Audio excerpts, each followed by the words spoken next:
Jujutsu Kaisen का latest chapter 265 release हो चुका है, जिसके अंदर भतीजा अपने चाचा को गार्डन में घुमा रहा है। तो एक्सप्लेनेशन शुरू करने से पहले अगर तुम लोगों को वीडियो पसंद आ रही है तो वीडियो को लाइक करो, शेयर करो और चैनल को सब्सक्राइब करो। हम लोग 9000 सब्सक्राइबर के बहुत ही ज्यादा करीब हैं। चैप्टर की शुरुआत में सुकुना और यूजी सिटी के अंदर घूमने लगते हैं। सुकुना रियलाइज करता है कि उसके साथ आखिर हो क्या रहा है, एक ऐसा फिनोमिना जिसके अंदर यूजी अपने सोर्सर के साथ बैटल के दौरान कनेक्ट कर पाता है। सुकुना यूजी से पूछता है कि क्या ये उसका डोमेन है, तो यूजी बोलता है कि उसे नहीं पता, वो तो बस सुकुना से बात करना चाहता है। अब वे लोग एक अंडरग्राउंड पैसेज से जाने लगते हैं, तो उसके बाद यूजी सुकुना को अपने चाइल्डहुड के बारे में बताने लगता है। यूजी बताता है कि वो सेंडाई में पैदा हुआ था, लेकिन 6 और 7 साल तक वो यहाँ पर रहा। उसके बाद वो फिर से अपने ग्रैंडपा के साथ सेंडाई में चला गया, क्योंकि ग्रैंडपा वहाँ पर काम करते थे। यूजी आगे बताता है कि उसके बाद मैं 10 साल के बाद यहाँ पर वापस आया, क्योंकि ग्रैंडपा के फ्रेंड का फ्यूनरल था। वापस आकर मैं काफी ज्यादा हैरान था, क्योंकि यहाँ की पॉपुलेशन काफी ज्यादा कम हो चुकी थी। मैं सोच रहा था कि अगर मेरे ग्रैंडपा पहले एक्सपायर हो जाते तो क्या उनका दोस्त भी मेरे ग्रैंडपा के फ्यूनरल पर आता।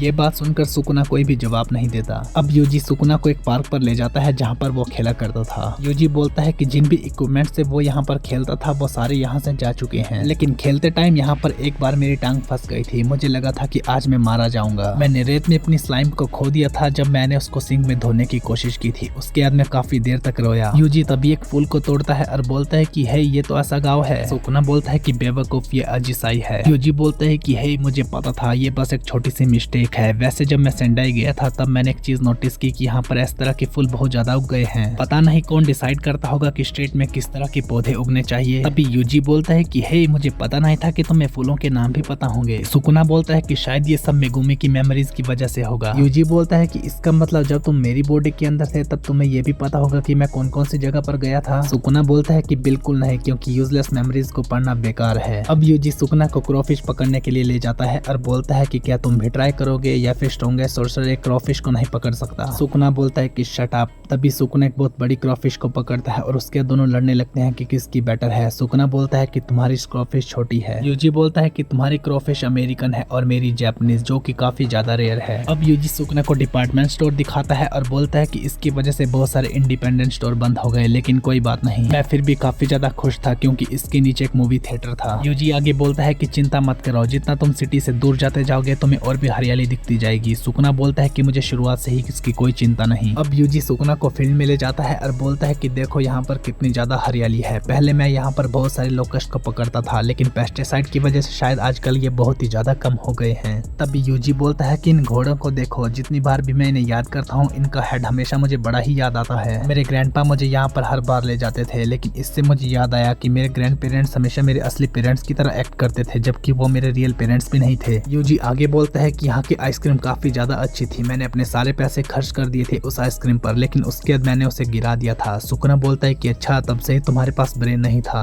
यूजी बोलता है कि ओह चलो कुछ तीरंदाजी करते हैं। अब दोनों निशाना लगाने लगते हैं, जहाँ पर सुकुना बिल्कुल बुलसाई हिट करता है। यूजी बोलता है कि तुम्हारा निशाना तो काफी ज्यादा अच्छा है। सुकुना बोलता है कि हाँ, क्योंकि मैं तुमसे ज्यादा एक्सपीरियंस्ड हूँ। यूजी बोलता है कि वेल, तुम उस एरा से हो जहाँ पर तीरंदाजी काफी ज्यादा कॉमन थी। अब वहाँ पर बर्फ गिरने लगती है। यूजी बताता है कि जब मैं छोटा था तो बर्फ के दिनों में मुझे हॉट मिल्क पीने का काफी ज्यादा मजा आता था। उसके बाद यूजी बताता है कि क्रिसमस के दिनों में जब मैंने बेल की आवाज सुनी थी तो मुझे लगा था कि सेंटा सचमुच एग्जिस्ट करता है, लेकिन बाद में मुझे पता चला कि ये तो बस कार की चेन की आवाज है। सुकुना यूजी की बातों से बोर हो जाता है और बोलता है कि डायरेक्ट पॉइंट पर आओ। यूजी बोलता है कि ठीक है, वैसे भी तुम्हें जो मैंने दिखाना था वो सब मैंने दिखा दिया है। सुकुना बोलता है कि ये सब कितना मैसी और डिस्गस्टिंग है, आखिर तुम बोलना क्या चाहते हो। तो यूजी बोलता है कि मैं हमेशा सोचता था कि अपने मकसद को पूरा करना ही जीने का असली मतलब है, और जब मैं अपने काम को पूरा करके मरूंगा तब मैं कह सकता हूँ कि मैं अच्छे तरीके से मरा, लेकिन अब मैं कुछ अलग सोचता हूँ। जिंदगी में तुम्हारा रोल कुछ भी हो सकता है, जैसे कि अपने कुत्ते के साथ घूमो, अपनी फैमिली को अच्छे तरीके से पालो, या फिर छोटी मोटी चीजें करते रहो जिससे कि तुम्हारी लाइफ आगे बढ़ती रहे। यूजी बोलता है कि किसी भी इंसान ने अपनी जिंदगी में कोई भी छोटी मोटी मेमोरीज बनाई है, चाहे वो कितनी भी छोटी मेमोरीज क्यों ना हो, वो किसी भी इंसान को शेप देने का काम करती है। इससे कुछ फर्क नहीं पड़ता कि तुम कैसे मरते हो। मैं बस उन लोगों को माफ नहीं कर सकता जो इन वैल्यू को मानते ही नहीं कि एग्जिस्ट करती हैं। यूजी आगे बोलता है कि सुकुना, मैं तुम्हें पसंद नहीं करता, लेकिन इंसान कोई टूल्स नहीं है, इसलिए किसी का भी मकसद शुरू से डिटरमाइन नहीं होता।